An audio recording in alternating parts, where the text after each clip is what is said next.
Dios les bendiga, bienvenidos. Seguimos en la serie Visiones para un futuro mejor, de las cuales una verdadera justicia divina es parte de ellas. Así que ya vamos para nuestra introducción, que como nota de conocimiento les diré que este pasaje que hoy estudiaremos se conoce como el primer canto del siervo. Hay un total de 4 registrados en el libro de Isaías. El tema central de las visiones de Isaías es la justicia. El profeta en más de 40 ocasiones se dirige a este tema como parte importante del mensaje de Dios para Israel. Para un pueblo dominado por una potencia extranjera, sufriendo un exilio extendido, el tema de la justicia era un asunto necesario. La visión de un siervo escogido que trae la justicia permanente era esperanzador. Para el creyente, la justicia está más relacionada con el desarrollo del carácter en relación con Dios. Somos llamados a procurar la justicia o el ser justos como demostración de nuestro temor reverente a Dios. Mateo 5:20 nos dice: porque os digo que si vuestra justicia no fuere mayor que la de los escribas y fariseos, no entraréis en el reino de los cielos. Primer punto: identificando al siervo de justicia. Introducción del siervo y características especiales. Vamos a estar en Isaías 42 a partir del verso 1, que dice: he aquí mi siervo, yo le sostendré, mi escogido, en quien mi alma tiene contentamiento. He puesto sobre él mi espíritu, él traerá justicia a las naciones.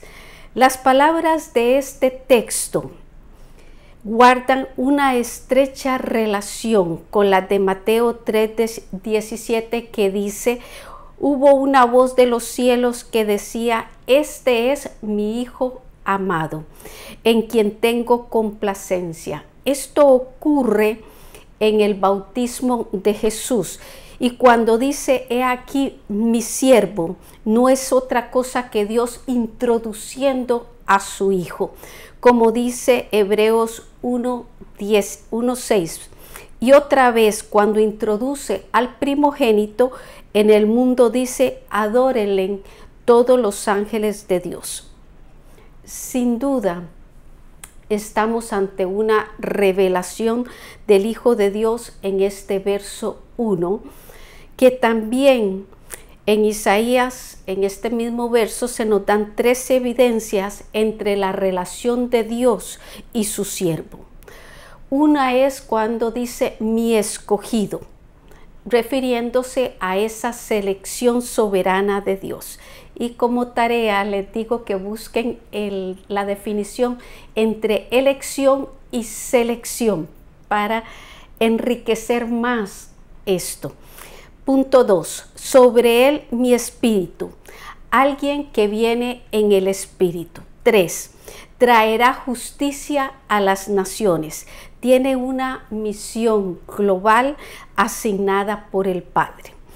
Con esta investidura de poder, el siervo podrá realizar la misión de traer justicia a las naciones. Isaías 2:4 y 53:11, verso 2.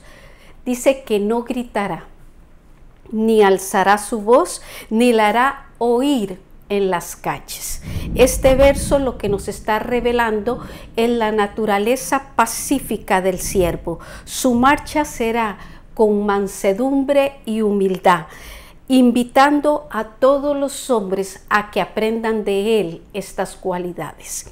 Su obra de reconciliación va más allá de una imposición forzada o de convencer la conciencia o el corazón del ser humano. La verdadera justicia se inicia cuando se transforma la vida de una persona. Él genera un proceso de paz interior que conduce a un encuentro de nosotros mismos. Isaías 30:15. En descanso y en reposo seréis salvos. En quietud y confianza será vuestra fortaleza. Y le dice a Israel, y no quisisteis. Ojalá que no nos lo diga a nosotros. Punto B. Objetivos específicos de la misión del siervo. Verso 3. No quebrará la caña cascada, ni apagará el pábilo que humeare. Por medio de la verdad traerá justicia.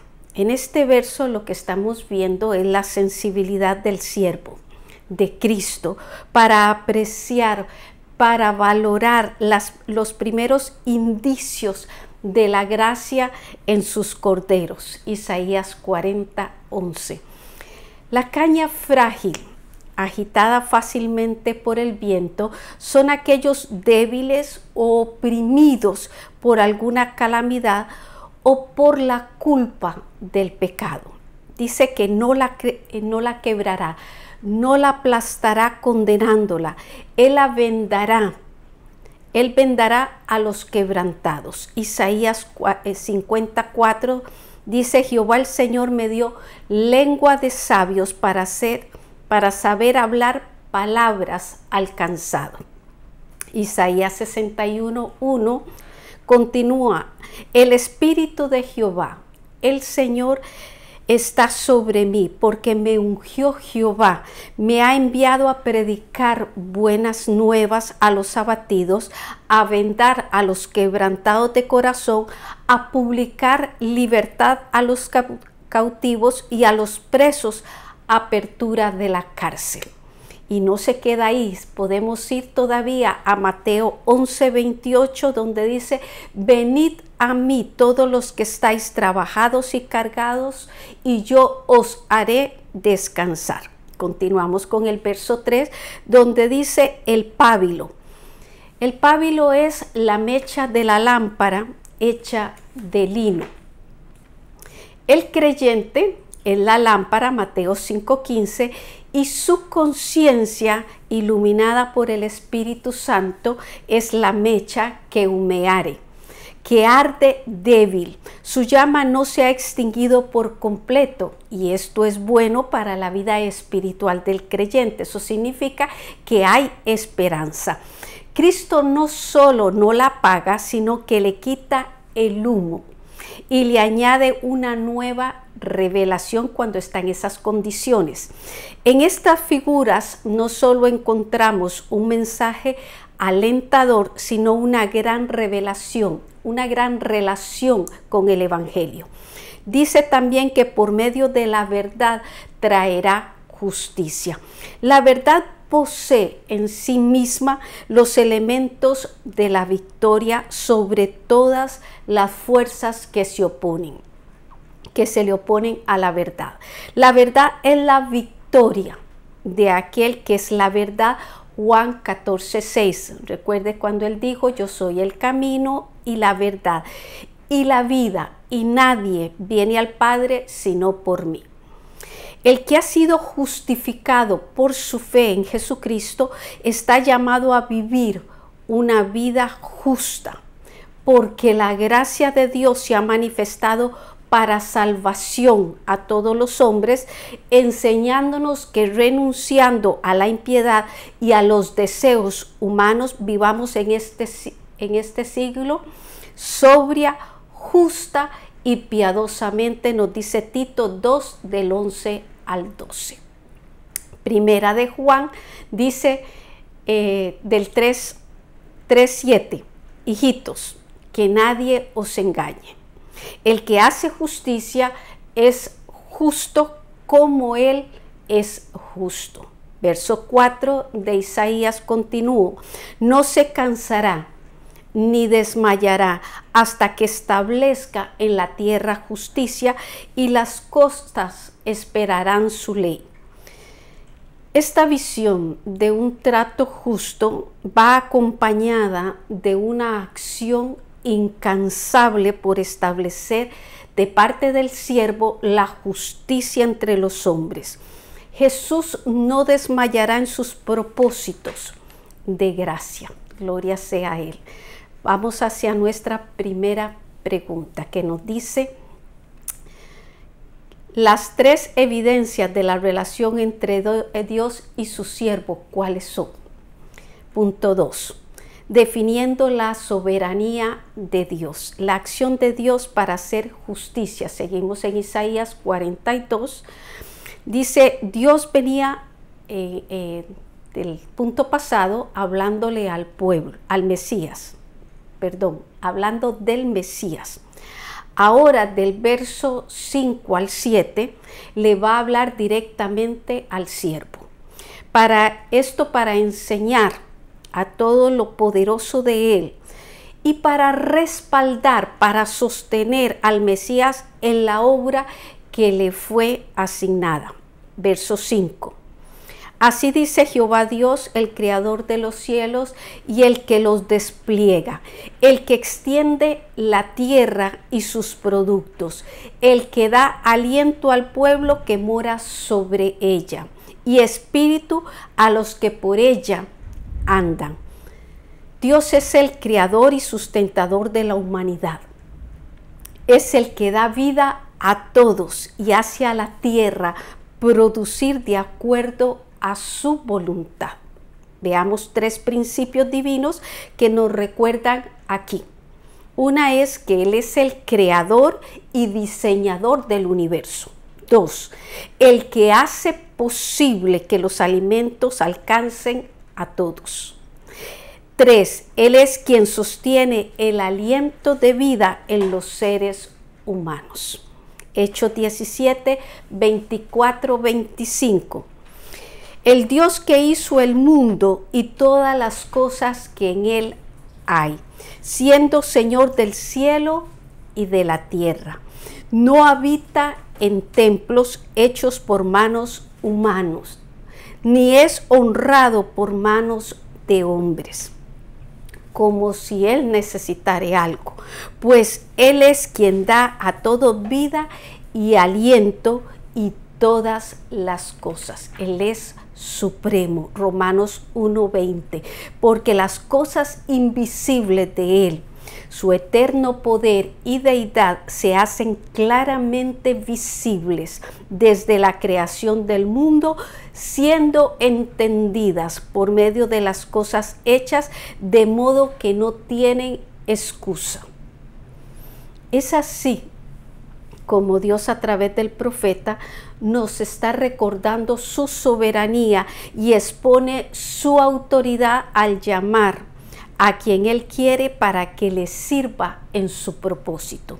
Lo hizo con Abraham en Génesis 12:1, lo hizo con Moisés en Éxodo 3:10-12, lo hizo con Pablo en Hechos 9:3 al 6 y también a todos los creyentes en Primera de Pedro 2:9. Verso 6. Yo Jehová te he llamado en justicia y te sostendré por la mano, te guardaré y te pondré por pacto al pueblo, por luz a las naciones. Tres afirmaciones con las que respalda la misión del siervo escogido. Una, que Él es quien lo llama. 2, que lo sostiene. Eso significa que no lo deja dando vueltas en el espacio. 3, que le designa su misión. Así que no hay improvisaciones ni para el Hijo ni para nosotros. Verso 7. Para que abras los ojos de los ciegos, para que saques de la cárcel a los presos y de casas de prisión a los que moran en tinieblas. Se continúa señalando tres áreas específicas de acción que cumplirá como enviado del Padre. 1. Abrir los ojos de los ciegos. 2. Sacar los presos de la cárcel. 3. Iluminar las sendas de los cautivos. Y 3 son las asignaciones que nos dan a nosotros como creyentes. 1. predicar. 2, enseñar. Y 3, sanar. Este es el principio para promover la justicia verdadera entre nosotros. Mateo 28, 19 y 20. Punto B. El celo y proyecciones de la justicia divina. Verso 8. Yo Jehová, este es mi nombre, y a otro no daré mi gloria, ni mi alabanza a esculturas. Dios deja de hablarle al Mesías y lo hace ahora al pueblo. Y comienza con su nombre que expresa su esencia y su inmutable fidelidad. Nuevamente se enfatiza el monoteísmo. Recuerde que el monoteísmo es creer en un solo Dios y este es el verdadero. Esto como parte de la herencia de Israel y su carácter como fundamento de la justicia para la humanidad. Sin él no es posible una justicia permanente. Verso 9. He aquí se cumplieron las cosas primeras y yo anuncio cosas nuevas antes que salgan a la luz. Yo os las haré, dice, notorias. La fidelidad de Dios demostrada en el cumplimiento de sus promesas pasadas asegura que los cambios en el futuro serán tan saludables como lo estamos deseando. Tenemos un Dios que ama la renovación y tiene cosas nuevas para hacerlas notorias en su momento. Sería injusto que nuevas generaciones tuviesen que vivir bajo las normas de generaciones pasadas. Romanos 12:2 nos dice, no os conforméis a este siglo, sino transformaos por medio de la renovación de vuestro entendimiento, para que comprobéis cuál sea la buena voluntad de Dios, agradable y perfecta. Segunda pregunta, ¿cuáles son las 3 áreas de acción que cumplirá el enviado del Padre? 3. Inmutabilidad de la justicia de Dios. La justicia de Dios es irrevocable. Vamos a pasar a Isaías 45, verso 23, que dice, por mí mismo hice juramento, de mi boca salió palabra en justicia, y no será revocada, que a mí se doblará toda rodilla y jurará toda lengua. Con esta palabra está quedando establecido por determinación divina que los pronunciamientos de justicia o veredictos divinos son irrevocables, no se pueden cambiar. Lo que significa es que no hay posibilidad de una apelación una vez Dios ha dictado sentencia. Miremos el caso de Saúl, el primer rey de Israel a quien Dios destituyó de manera determinante. Y no quiso oír más la oración de Samuel en su favor. Primera de Samuel 5:11 y 16:1. También cuando la idolatría y la violencia en Israel provocaron el juicio de Dios, él se negó a oír la oración intercesora de Jeremías 7:16-17. La justicia de Dios es tan cierta que no tolera el pecado más pequeño, pero a la vez es tan justa que perdona al pecador más grande que se arrepienta. Punto B. La exaltación de la justicia divina universalmente. Verso 24. Y se dirá de mí, ciertamente en Jehová está la justicia y la fuerza. A él vendrán y todos los que contra él se enardecen serán avergonzados. Dice, y se dirá. Con esta frase se concluye que finalmente el mundo aceptó la justicia divina como verdadera.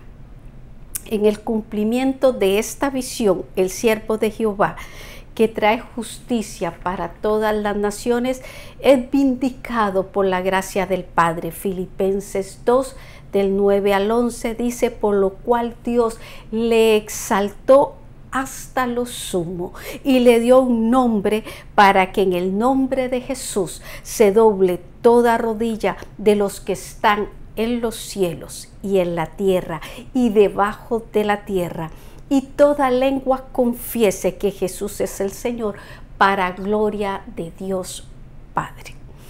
Esta confesión universal de la justicia divina se produce a consecuencia de la obra expiatoria de nuestro Redentor.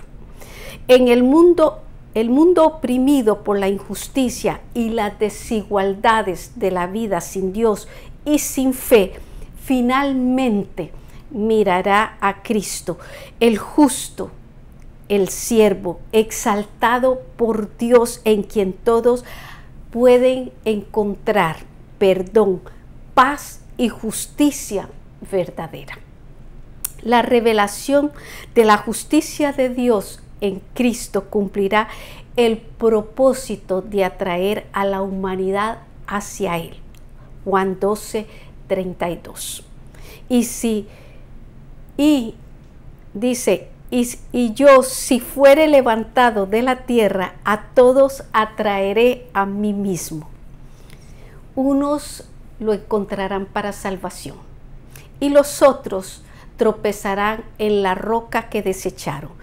Pero ninguno podrá ignorar a aquel de quien Dios ha dado fe, a todos habiéndolo levantado de entre los muertos.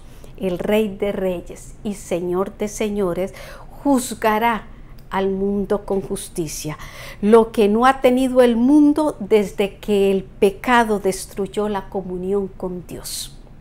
Entonces los cielos y la tierra celebrarán finalmente la restauración de la verdadera justicia. Tercera pregunta: ¿qué significa que la justicia de Dios es irrevocable? Llegamos hasta nuestra reflexión, que dice: la visión de un Dios justo y la implementación de su justicia universal sin duda trae aliento y fortaleza. En aquel momento a los exiliados de Israel, hoy a la iglesia que espera su gloriosa venida. Todos padecemos en mayor o menor grado los efectos de la injusticia y las desigualdades de nuestra sociedad.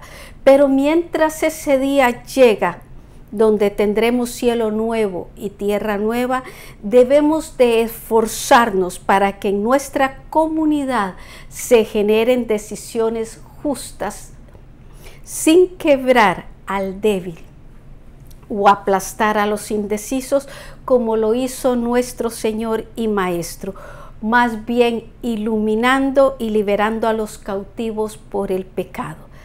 Así que esta es nuestra invitación, a no perder la confianza que tiene gran galardón por las injusticias de este mundo, porque aún un poquito, y el que ha de venir vendrá y no tardará. El justo vivirá por fe, creyendo firme e implementando cada vez que pueda abrir los ojos de los ciegos, sacar a los presos de la cárcel de la incredulidad e iluminar, testificar en la senda de los cautivos. Nuestra próxima semana, la visión del único Dios. Que Dios le continúe bendiciendo.